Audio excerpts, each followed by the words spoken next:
All right, we are now on section 4. So this is formulas and functions. I realize that these are some of the hardest assignments you guys have had to do, but they just take practice. Okay, you have to think through, how would I do this on paper? That's what I have to do in Excel.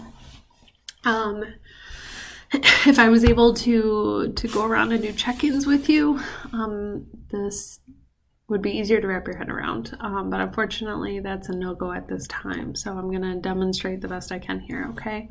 So first thing on here is to insert relative and absolute and mixed references. So when we go through, if I have, like Layla did all of her assignments here, reminder, these are all mixed up, these aren't actually who did what. If I want to know the average of all of these assignments, and I'm gonna do this as a percentage. That one doesn't work because there's nothing in there. I did not put in these actual numbers. I told it just to put in whatever's in the cell. So if she actually only got a 50% here, it's going to update accordingly. Okay, like I don't have to go through and redo the math. I just change it here and it automatically updates. Okay, so those are relative references. An absolute reference is when we lock in what we want to multiply. So let's say that, like, you're not actually getting, I'm not putting into Infinite Campus that you got a 90%. I'm putting the number of points that you actually earn. So let's say for this assignment, it is 25 points. I personally, like, I'm not going to do the math in my head. Yeah, if you got 100%, yeah, you got 25 points. But a 93% out of 25, I'd need to grab a calculator for that. So what we're going to do is simply put in a formula that tells us the answer. So this times this, not a percent, a number with 1 decimal point. Okay, I can drag this down and what happens? It doesn't work because all of these, this is multiplying this times this, but this is now multiplying this times that, and it moved down. Okay, that's what relative references do. So we want to make this an absolute reference. We want to lock in this. So if you're on a normal desktop computer with a full keyboard, you can press the F4 key, not F and 4, but F4 all the way up at the top. Otherwise, what you can do is just put in dollar signs. We can lock in the column and lock in the row. So we lock in exactly L23 every single time. Press enter, and we can drag this down. Okay, and now it works because it's staying locked in on that one. Okay, so this is one option that you can do, is using absolute references. The other thing that you can do, and what I had to do on my test twice, is used named cells. So maybe right here are 25. I'm going to title this total points. What this does is, instead of looking at this and seeing times L23, what's L23, and then going and finding it, some spreadsheets are much bigger than this. What I can do is actually go this times total points. And as I start typing, it's going to pop up. Okay, so I can see in here in the formula, I can see it up here. I can see that it's red down here, but it just is this times total points. I don't need to put in dollar signs when I use a name cell because it knows everything is multiplied by total points, okay? So if I had other named cells in here, I could do this multiple times over. So on my test, I had one that was just one particular cell. I had like an increase cell, and then I had one where I had to add together multiple things. So all I had to do was start typing them, and it showed up, and then you just press tab, or you can click on it to get it to go in. Okay. Then we are on to slide 19. Okay, so this is calculate and transform data. So things like average, min, max, sum, those things I'm not going to go over. You guys know how to do those, okay? But next, counting cells and counting blank cells. So if I wanted to count, this will tell me how many were actually turned in. Okay, how many have a score? And that can be helpful. I can see that, you know, how many people did this. But on my test, I had to do count blank. Like I had to tell how many people didn't have a score. Count blank. And it instead reported how many people didn't do this. Within that range, how many of these cells are empty? Okay, that's what count blank does for us.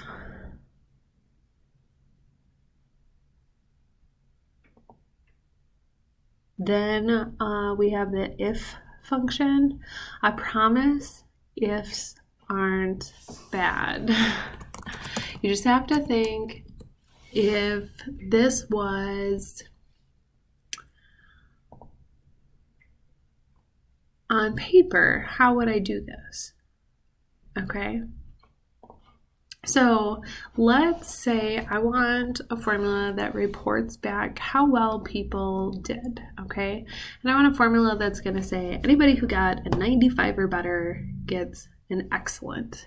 And anybody that has below a 95, good try. So you can do this two different ways. You can type it in by hand. Equals this is greater than or equal to 95%. Say excellent, and I have to put in quotation marks because I want it to specifically say that. Good try.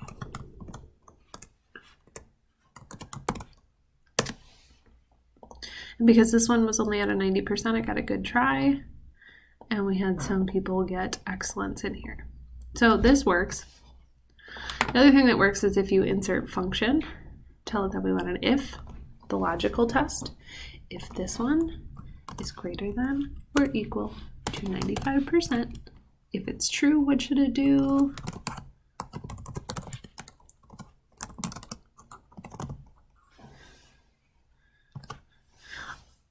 And it'll automatically put in the quotations for me. It understands that it's text. So if this is greater than or equal to 95, do this. We have to do it in one cell and drag it down. Okay? Just like you would on paper, you would be like, is this a 95 or better? No? Good try. Is this a 95 or better? No? Good try. Is this one? Yes, it is. Excellent. It's just like that, okay? Then we move on to slide 20.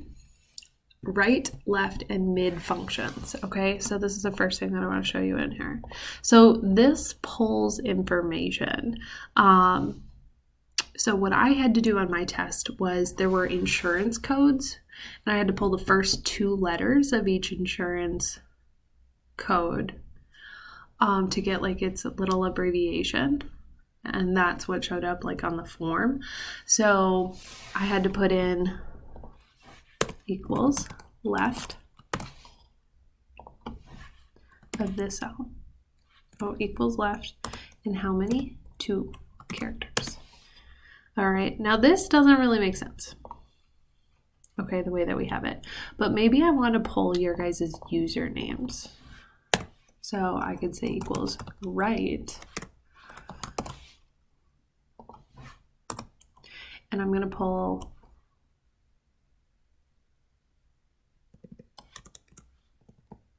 $11 characters, and you'll see why. Okay, because you guys have parentheses around your usernames, I have to do this weird like this. Equals, now I can do right and pull 10 characters. Oh.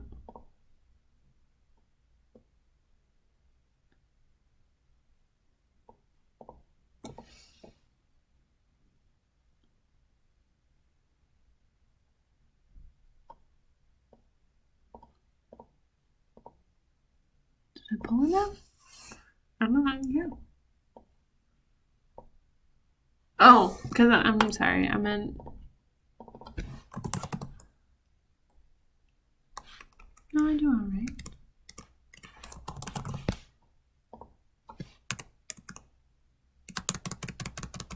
What am I thinking? No, I do.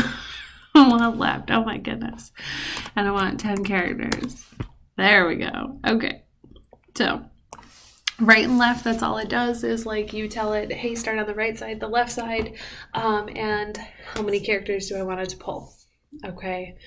Next is the upper, the lower, and the len functions. So the len just counts how many characters there are.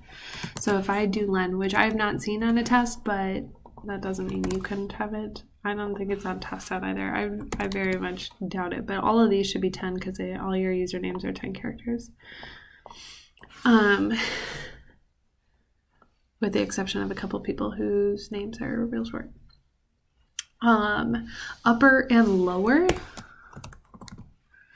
just determine how this information looks.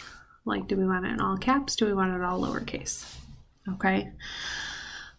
We want it to be in all lowercase, which it already is, except for Corey's. So let's report it out in lower. Just so that they're all lower. Okay. And then I'm going to do the concat formula. Okay, so this one was on my test. It used to be called concatenate, so that's what I'm familiar with. But,